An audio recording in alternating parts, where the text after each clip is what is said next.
ஒன்றுமே இல்லை. இந்த வீடியோ பார்க்குறவங்க ஸ்ருதி நான் 3ல் தான் வச்சு வாசிப்பேன். மேக்ஸிமம் 3ல் தான் இருக்கும். இப்படி வேறு ஏதாவது ஸ்ருதி நான் அந்த டைமில் நான் மென்ஷன் பண்ணிடுறேன். ரெண்டாகாமே நம்ம வந்து எல்லா விஷயமே சொல்லிட்டு இருப்போமா, நம்ம சொல்கிறது அப்புறம் வீணே கேட்காது. என்ன பண்ணுறீங்கன்னா இந்த வீடியோ போட்டுட்டு முன்னாடி இன்ஸ்ட்ருமெண்ட் வச்சுட்டு உட்காந்துருங்க. ஓகேவா? இப்படி முன்னாடி வச்சுட்டு உட்காந்துட்டு என்ன சொல்கிறேனோ அந்த ஸ்வரத்தை அப்படியே வச்சு ப்ராக்டிஸ் பண்ணுங்கள். கண்டிப்பாக நீங்கள் ப்ராக்டிஸ் பண்ண நல்லா இம்ப்ரூவ் ஆகும். அப்படி இருந்தால் எல்லா பாட்டும் நம்ம ஈஸியாக வாசிக்கலாம். பாட்டு வாசிக்கிறதுல ஒரு விஷயமே இல்லைங்க.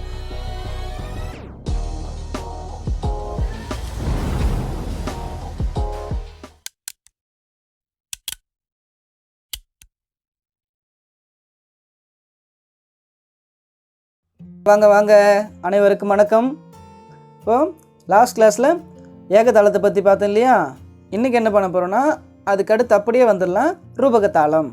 ஏகதாளத்தில் எத்தனை ஸ்வரம் இருந்துச்சு? 4 ஸ்வரம் இருந்தது. 4 எப்படி இருந்தது? சரிகம ரிகமப்பா அப்படி இருந்ததா? இந்த வரிசைன்னு பார்த்தீங்கன்னா எப்படி இருக்குன்னா 7மே வெவ்வேறு இடத்துல இருக்கும்.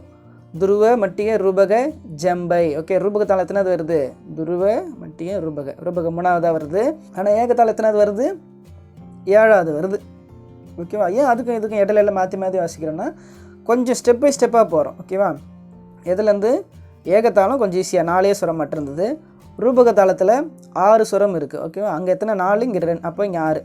அதுக்கு என்ன ஒத்துமைன்னு பார்த்துடலாம். அங்கே 4 ஸ்வரம் சரி க மா வருதா? ரூபக தாளத்தில் சரி சரி க மா, அவ்வளோதாங்க ரெண்டுத்துக்கும் உள்ள வேறுபாடு. புரிஞ்சதில்ல? இப்போ இதை வாசிக்கலாமா? ஒரு முறை பாடுறேன் பாருங்கள். சரி க ம தட்டிட்டு 4 என்றேன்னா தட்டிட்டு 3 தட்டோடு சேர்த்து தான் மொத்தமாக சேர்த்து 4. இப்போ இது அப்படியே ஒரு பக்கம் வச்சுருங்க. கூட என்ன ஆட் ஆகுதுன்னா தட்டி திருப்பணும். இது வந்து துருதம் சொல்லுவாங்க. இந்த தட்டி திருப்புறது துருதம், தட்டி என்றது லகு. ஓகேவா? லகு கூட என்ன செய்கிறது? துருதம். அதுக்கு முன்னாடி கொஞ்சம் 2 அச்சரம் சேர்ந்துருது. ஓகேவா? நல்லா பார்த்துங்க. 1 2 3 4 இது ஆல்ரெடி ஏகத்தாளத்தில் பார்த்து இப்போ வர்றது ஒரு 2 1 2 துருதத்தை ஆட் பண்ணிட்டோம். ஓகேவா? இந்த 2த்துக்கு என்ன பண்ணுறோன்னா சரி அப்படின்னு ஒரு ஸ்வரம் போட்டுடலாம். போட்டதுனால என்ன ஆச்சுன்னா துருதம் ப்ளஸ் லகு. ஓகே, 2ம் சேர்ந்து ரூபக தாளம் ஆயிடுச்சு. சரி சரி க ம, அவ்வளோதானே. இப்போ அதுக்கு அடுத்து என்ன பண்ணலாம்? ரீலேருந்து எடுக்கலாம். ரீ க ரீ க ம ப. புரியுதாம்மா எப்படி போகுதுன்னு? எல்லாமே நம்ம பேசிக் வந்து அந்த சரிகம பதனிசன்ற ஒரு இது லைனை வச்சு தான் நம்ம ஒவ்வொன்றுலேருந்து அப்படியே எடுத்துகிட்டு போயிட்டே இருக்கோம். ஒரு ஸ்வரமாக 2 + 4 2 + 4 இப்படியே தான் போயிட்டுருக்கு. சாலேருந்து ஃபஸ்ட் நோட்டை எடுங்க. ஒரு முறை நீங்கள் என்ன பண்ணுறீங்க, ஒரு லைன் எழுதி அடிச்சிங்க. எழுதணும் கூட அவசியம் இல்லை, நீங்கள் மனசில் நினச்சாலே போதும். ஓகே, சரிகம பதனிசா இங்கே இருக்குது. சா ஃபஸ்ட் லெட்டர், அதுலேருந்து 2 4 அப்படி பிரிக்கணும். மேக்ஸிமம் நம்ம மனக்கணக்குலேயே எல்லாமே புரிஞ்சிக்க தெரியணும். அப்படி இல்லைன்னா கொஞ்சம் எழுதி பார்த்து அப்படி ஒரு மாதிரி பார்த்து புரிஞ்சிங்க. இப்போ எழுதி பார்த்துட்டு போட்டு புரிஞ்சுட்டு அதை பார்த்துட்டே வாசிக்கக்கூடாது. ஆல்ரெடி சொல்லியிருக்கேன் இல்லையா? அதை பார்த்துட்டே வாசிக்கக்கூடாது. போட்டு பார்த்துட்டு புரிஞ்சுக்கோங்க. புரிஞ்சுட்டு தாளம் போட்டு பாருங்கள். தாளம் கையில் போட்டு பார்த்துட்டு மனசில் வந்துடுச்சா அப்படியே எடுத்து வாசிக்கலாம். அவ்வளோதான். ஓகேவா? இன்னொரு முறை பாடுறேன். சரி சரி க ம, அடுத்து ரீ க ரீ க ம ப. இப்போ சரி சரிகமா ரிக ரிகமா இப்போ பாடிட்டேன். அடுத்து என்ன வரும்? நீங்கள் பாடுங்க பார்க்கலாம்.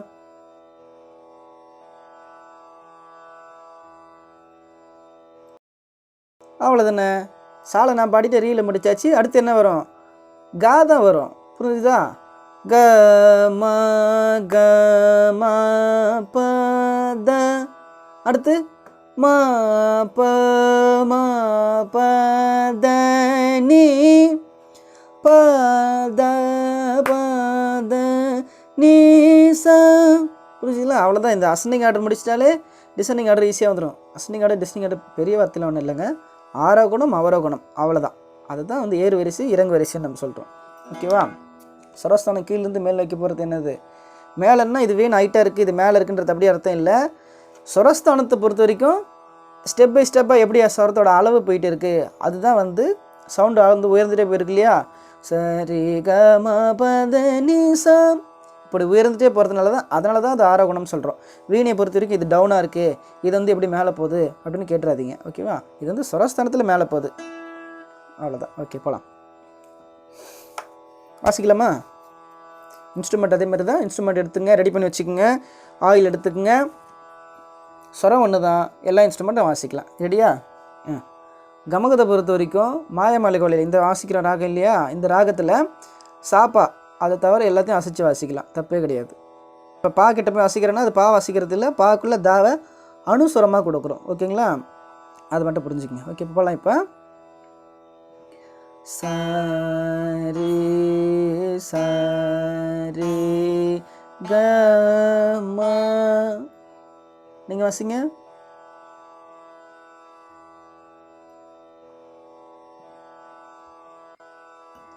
அவ்வளோதான், ஒன்றுமே இல்லை. இந்த வீடியோ பார்க்குறவங்க ஸ்ருதி நான் 3ல் தான் வச்சு வாசிப்பேன், மேக்ஸிமம் 3ல் தான் இருக்கும். இப்படி வேறு ஏதாவது ஸ்ருதி நான் அந்த டைமில் மென்ஷன் பண்ணிடுறேன். என்ன பண்ணுறீங்கன்னா இந்த வீடியோ போட்டுட்டு முன்னாடி இன்ஸ்ட்ருமெண்ட் வச்சுட்டு உட்காந்துருங்க. ஓகேவா, இப்படி முன்னாடி வச்சுட்டு உட்காந்துட்டு என்ன சொல்கிறனோ அந்த ஸ்வரத்தை அப்படியே வச்சு ப்ராக்டிஸ் பண்ணுங்கள். கண்டிப்பாக நீங்கள் ப்ராக்டிஸ் பண்ண நல்லா இம்ப்ரூவ் ஆகும். ஓகேங்களா, கை ஸ்பீடு வரும். நம்மளுக்கு ஸ்பீடு வேணும், கமகம் வேணும். அப்படி இருந்தால் எல்லா பாட்டும் நம்ம ஈஸியாக வாசிக்கலாம். பாட்டு வாசிக்கிறதுல ஒரு விஷயமே இல்லைங்க. நம்ம ஃபஸ்ட்டு நம்ம எடுத்துருக்கிற இந்த இன்ஸ்ட்ருமெண்ட் இருக்கு இல்லையா, எந்த ஒரு இன்ஸ்ட்ருமெண்ட்டாக இருந்தாலும் அந்த இன்ஸ்ட்ருமெண்ட்டில் நம்ம வந்து பழக்கப்படுத்திக்கணும், வாசிட்டே இருக்கணும். வாசிக்க தானே நம்ம வந்து அது கூட ஃப்ரெண்ட் ஆக முடியும். ஃப்ரெண்ட் ஆகாமே நம்ம வந்து எல்லா விஷயமே சொல்லிகிட்டு இருப்போமா, நம்ம சொல்கிறது அப்புறம் வீணே கேட்காது. அதனால் அது சொல்கிறது நம்ம கேட்கணும். நம்ம சொல்கிறது அந்த வீணை ஒத்துழைக்கணும்னா என்ன பண்ணணும்னா டெய்லி எடுத்து நம்ம வாசிட்டு இருக்கணும். அதை பார்த்துக்குங்க. ரெடியா, அப்பளமா? சரி சரி கமா,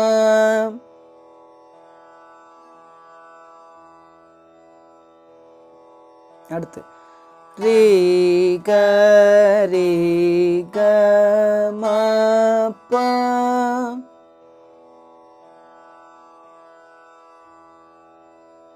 அடுத்து போகலாம். க ம, கா அசைக்கிறேன் தெரியுதுல்ல உங்களுக்கு, சும்மா அவர் லேசாக தான் அசைக்கணும். அந்த அசைவுக்கு வந்து அழகாக இருக்கணும். க ம க ம ப த, தாவை பாக்குள்ளே கொடுக்கலாம். இப்போதைக்கு நான் தாவிலே கொடுக்குறேன். ஓகேங்களா, பாக்குள்ளே தா கொடுக்காம தா இருக்கிற ஸ்வரஸ்தானத்திலே தா நான் கொடுக்குறேன் இப்போதைக்கு. க ம க ம ப த,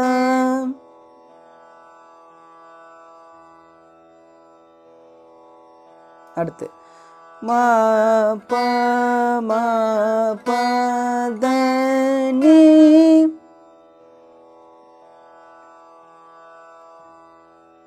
நெக்ஸ்ட் ப த ப த நீ ச,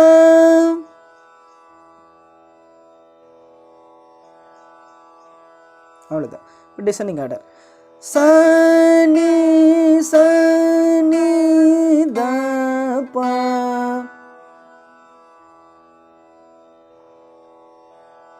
அடுத்து நீ த ப ம,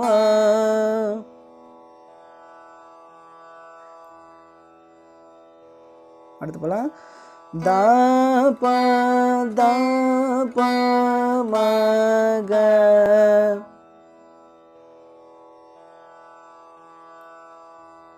அடுத்து ப ம க ரே,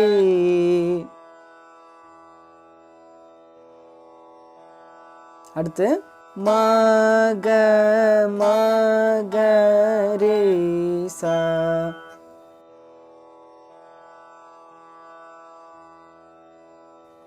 என்ன இப்படி பண்ணுறேன்னு யோசிக்காதீங்க. நான் இங்கே தட்டுறதுக்கு பதிலாக இங்கே இப்படி தட்டணும் இல்லையா, கையில் நான் வீணை பிடிச்சிருக்கிறதுனால அது இப்படி தட்ட முடியாது.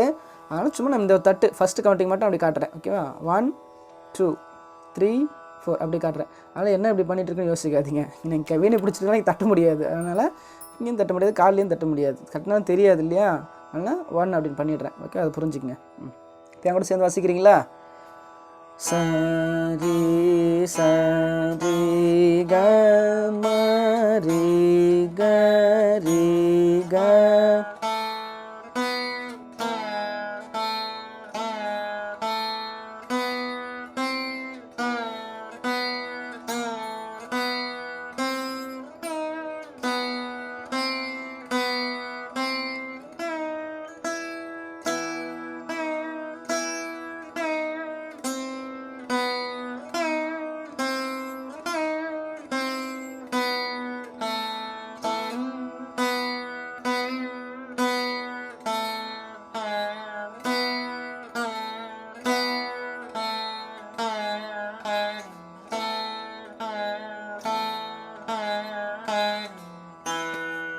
புரிஞ்சுதுங்களா? ரூபகத்தாளம் ஈஸியாக இருக்கா இல்லையா?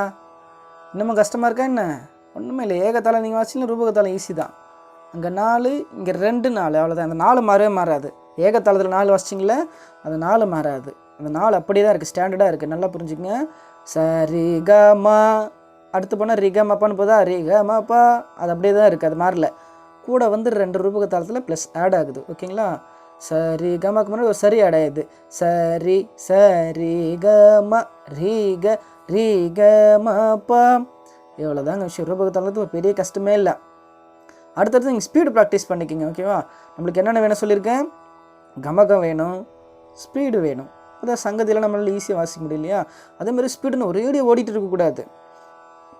நிதானமாக வாசிக்க தெரியணும், தாளத்தோட டெம்போவோட. ஓகேங்களா? ஸ்லோவாக வாசிக்கணும், ஸ்லோவோட வாசிக்க தெரியணும். ஸ்பீடு வேணும்னாலும் ஸ்பீடாக வாசிக்கணும். எல்லாத்துக்கும் நம்ம கை வந்து ஒத்துழைக்கணும். அதுக்கு கண்டிப்பாக வந்து வார்ம் அப். ஓகேவா? நம்ம வார்ம் அப் வச்சுக்கலாம். இந்த வார்ம் அப் ப்ராக்டிஸ் எக்ஸசைஸ்லாம் வந்து டெய்லி வாசிட்டு இருக்கணும். நீங்கள் பாட்டு வாசித்தா கூட சரி, ஒரு 1/2 அன் ஹவர் 10 நிமிஷம் ரொம்ப குறைவு தான். 15 மினிட்ஸ் வச்சுக்கோங்களேன். 15 மினிட்ஸ் டெய்லி ஒரு 15 மினிட்ஸ் கடகடான்னு இருக்கிற எக்ஸசைஸில் ஒரு கொஞ்சம் பாதி அலங்காரமாக சரளி வரிசையாக ஏதாவது கொஞ்சம் எடுத்து வாசித்து பார்த்துட்டு அதுக்கப்புறம் பாட்டுக்கு போயிடுங்க. கை வந்து ரெடியாக இருக்கும் நமக்கு எப்பவுமே வாசிக்கிறதுக்கு. ஓகேங்களா? அதேமாதிரி நீங்கள் வாசிக்காமல் ஒரு 2 மாதம் 3 மாதம் விட்டுட்டிங்கன்னா என்ன ஆகும்? கையெல்லாம் ரொம்ப சாஃப்டாகிடும். வீணை வாசிக்கும்போது கையெல்லாம் வலிக்க ஆரம்பிச்சிடும். அப்படி யாராவது எக்ஸ்பீரியன்ஸ் பண்ணியிருக்கீங்களா? வாசிக்க மாட்டேட்டு கை வலின்னு சொல்லிவிட்டு ஸோ எடுத்து வாசிச்சிட்டே இருக்கலாம். 2 நாளுக்கு ஒரு முறை எடுத்து வாசிக்கலாமே, தப்பே இல்லையா? ஓகே, எடுத்து வாசிங்க. இன்னொரு முறை வாசித்து காட்டணுமா?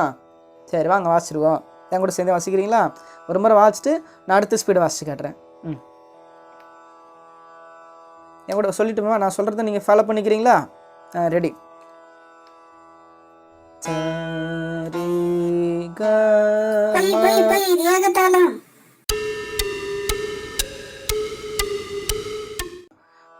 புரிஞ்சுதுல? அதே தான்.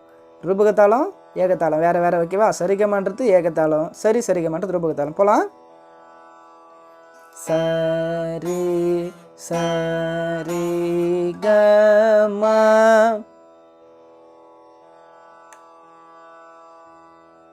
அடுத்து ரீ க ம ப.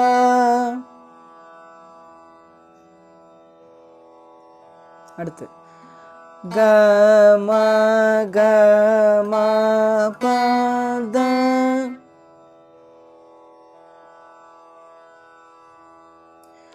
மா ப த நீ.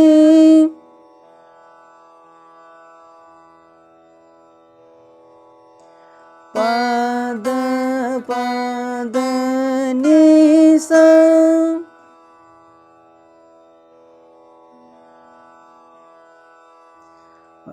சா நீ த ப.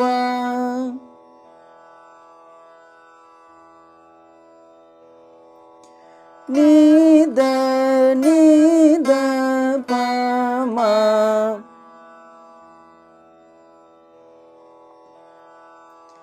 த ப ம க.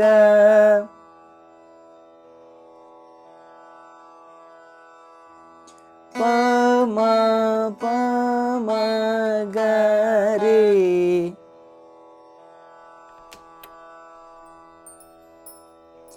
ம க ரே சா.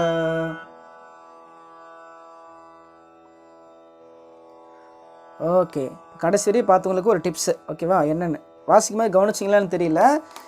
இப்போ நம்ம வாசிச்சிட்டே இருக்கும்போது ஒரு இப்போ 1 2 3 4 பீட் முக்கியம் இல்லை. இப்போ சரி க ம அப்படி தான் நான் சொல்கிறேன். இப்போ வாசிக்கும்போது பாருங்கள். சரி க ம. சவுண்டு உங்களுக்கு கேட்குதா? கவனிச்சிங்களா? அங்கே பாருங்கள். மா நான் இவ்வளோ தான் சொல்கிறேன். மா வந்து எத்தனை அச்சம் சொல்கிறேன், டக்குன்னு சொல்லி முடிச்சிடுறேன். மா நான் வீணில் வச்சு எவ்வளோ நேரம் வருது பாருங்கள்.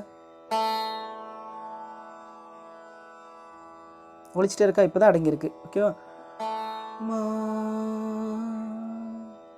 இவ்வளோ நேரம் வரையும் கேட்குது இல்லையா? அப்போ அதை நம்ம எப்படி கட் பண்ணுறது? சரி க ம இவ்வளோ தான் நமக்கு வேணும். ஆனால் நீங்கள் வாசிச்சிங்களா என்ன வரும்னா சரி க மன்னு மா மட்டும் சஸ்டெயின் ஆகிட்டே இருக்கும். சரி மா வேணும்னு கையை எடுத்துகிட்டு என்ன வரும்? இங்கே பாருங்கள். மா கையை எடுத்துகிட்டா சா கேட்கும். நல்லா பாருங்கள். சாதனை கேட்குது. நான் மா கை வச்சிருக்கிறேன், மா கேட்டுட்டு இருந்து கை எடுத்தோன்னு என்ன கேட்குது, அது சாவாக மாறிடும். ஸோ இப்போ என்ன பண்ணணும்னா நம்மளுக்கு எந்த அளவுக்கு காரம் தேவையோ அந்த அளவுக்கு மட்டும் நம்ம எடுத்துக்கிட்டு மற்ற நேரத்தில் அந்த சவுண்டை வந்து நம்ம மியூட் பண்ணணும். அது எப்படி பண்ணுறது, அதை நல்லா கவனிச்சிங்க. இப்போ ஏன்னா அதெல்லாம் முக்கியம் இல்லையா? நம்ம இப்போ எத்தனை அட்சரம் நம்ம வாசிக்கிறோம் அத்தனை அட்சரத்துக்கு மட்டும் தான் அந்த சவுண்டு கேட்கணும். சரி க மா அப்படி கட் பண்ணால் அங்கே கட் பண்ணணும். இல்லை மா சஸ்டெயின் ஆகணுமா, சரி க மா. அப்போ அங்கே தேவைப்படுச்சுன்னா தான் நம்ம இங்கே கொடுக்கணும். அவ்வளோ தேவையில்லை, கொஞ்சமாக இருந்தால் போதுன்னு என்ன பண்ணணும், லெஃப்ட் ஹேண்டில் கட் பண்ணணும், இல்லை ரைட்டில் கட் பண்ணணும். அது எப்படின்னு சொல்கிறேன் பாருங்கள். இப்போ எக்ஸாம்பிளுக்கு மா சொல்கிறேன், இது சஸ்டெயின் ஆகுதா, மீட்டிட்டு என்ன பண்ணுறீங்க, அந்த மா தான் வேணும் அப்படின்னா அடுத்த விரல் அப்படியே சைலண்ட்டாக வச்சுருங்க. மேலே டப்புன்னு அடிக்கக்கூடாது. மா மீட்டுறேன், அடுத்த விரல் என்ன பண்ணுறேன், லேசாக அப்படி வச்சிடணும் மேலே. கட்டாவதா, தெரியுதா, டிஃப்ரெண்ட் தெரியுதா பாருங்கள். மா மா கை வச்சு அரெஸ்ட் ஆகுதா அந்த சவுண்டு. ஒன்று நான் வந்து தேர்ட் ஃபிங்கர் யூஸ் பண்ணுறேன், நீங்கள் பக்கத்தில் கூட யூஸ் பண்ணலாம். புரியுதா? இது வந்து கத்திரி மீட்டுன்னு சொல்லுவாங்க. ஓகேவா? தேவையான சவுண்டு மட்டும் தான் நம்ம கொடுக்கணும். அப்படி இல்லைன்னா இங்கே மீட் இங்கேயே நம்ம ஸ்டாப் பண்ணலாம். அந்த சவுண்டை ரொம்ப அழுத்திடக்கூடாது. ரொம்ப அழுத்தினா அடுத்த சுரம் கேட்கும். அப்படியே அடுத்த சுரம் கேட்டுரும் நீங்கள் இந்த லெஃப்ட் ஹேண்ட் யூஸ் பண்ணும்போது. இப்போதைக்கு நீங்கள் பழகிறத ரைட்டில் பழகிடுங்க. லெஃப்ட்டில் பழகிறது கொஞ்சம் நாள் ஆகும். நீங்கள் ரொம்ப அழுத்திட்டீங்கன்னா அடுத்த சுரம் கேட்க ஆரம்பிச்சிடும் பாருங்கள். இப்படி கேட்டுரும், அப்படி கேட்டுரும். அதனால் மியூட் பண்ணும்போது லேசாக வைக்கணும் நம்ம கையை. டிஃப்ரெண்ட் புரியுதுங்களா? இது வந்து ப்ராக்டிஸ் பண்ணிக்கங்க, இது ரொம்ப முக்கியம். அப்போ சரி க மா ரீ க மா பா அந்த எண்டிங் நோட்டெல்லாம் நம்ம கரெக்டாக அப்படி நிறுத்துறோம் அப்படின்னா அந்த மீட் நம்மளுக்கு தேவை. அவ்வளோதான் கேட்டிருக்கு. மா இவ்வளோதானே கேட்டிருக்கு பாருங்கள். க மா என்னோட ரைட் ஹேண்டை பாருங்கள், மீட்டர் இல்லையா அந்த கை பாருங்கள். மா போயிட்டே இருக்குது, லென்த்தாக போயிட்டே இருக்குது, அப்படியே போயிட்டே இருக்குது. க மா நான் பாடுறது க மா இவ்வளோ தான் பாடுறேன். மா ஒலிக்குதா? இப்போ என்ன பண்ணணும், அந்த சவுண்டை கட் பண்ண போகிறேன். இப்போ கட் பண்ண போகிறேன் பாருங்கள். க மா கட் ஆகிடுச்சா? ஸோ இதை நீங்கள் ப்ராக்டிஸ் பண்ணிக்கோங்க. ஏன்னா எத்தனை அச்சரம் நம்ம பாடியிருக்கோமோ அத்தனை அச்சரத்தோட சவுண்டு தான் அங்கே வெளியே வரணும். ரொம்ப நேரம் சஸ்டெயின் ஆகக்கூடாதுன்னு பண்ணிங்களன்னா அப்போ இந்த மாதிரி மீட்டு நமக்கு தேவைப்படும். பாட்டெல்லாம் வாட்சிடலாங்க, ஒன்றும் பெரிய விஷயமே இல்லை. இன்ஸ்ட்ருமெண்ட் வாட்சி நம்ம கையில் ரெடி பண்ணி வச்சுருக்கணும். எக்ஸசைஸு அலங்காரம் எல்லாமே வாட்சி நம்ம வந்து என்ன சொன்னாலும் வீணாக கேட்கணும். அந்த அளவுக்கு நீங்கள் ரெடி பண்ணி வச்சுருங்க. அப்படி வாச்சிட்டு அப்புறம் பாட்டு வாசிக்கலாம், ஏன் பாட்டு வரலன்னு கேளுங்க. நம்மளும் ஒத்துழைக்கணும்ல. நம்ம எல்லா பாட்டும் எடுத்து கற்றுக்கணும் தான், கண்டிப்பாக கற்றுக்கணும் தான், கற்றுக்காமல் இருக்க போகிறதில்ல. பாட்டு வாசிக்கணும், ஆனால் அதுக்கு மட்டும் நம்ம சொல்கிறத கை கேட்கணும்ல. சங்கதி வரணும், கமகம் வரணும், ஒவ்வொன்றும் நம்ம கேட்கணும்ல. நம்ம சொல்கிறத கை கேட்கணும்ல. நம்ம ஸ்பீடு வரணும்னு நினச்சி கை ஓட்டுன்னு ஓட்டிட்டு போய் கை ஓடவே ஓடாது. அப்போ நம்ம ஸ்பீடு ப்ராக்டிஸ் பண்ணி வச்சுருக்கணும்ல, அது ரொம்ப முக்கியம். பாட்டு வாசிடலாம், பிரச்சனையே இல்லைங்க. ஓகேவா? இந்த ரூபக தாளம் ஏகத்தாளம், முன்னாடி ஏகத்தாளம் சொல்லியிருக்கேன், இப்போ ரூபக தாளம் சொல்லியிருக்கேன். ரெண்டுத்தையும் ப்ராக்டிஸ் பண்ணிங்க. டெய்லி ப்ராக்டிஸ் பண்ணுறதை விட்டுறாதீங்க. அப்பப்போ சின்ன சின்ன டிப்ஸ் கொடுத்துட்டே இருக்கேன். அடுத்த வகுப்பில் சந்திக்கலாம்.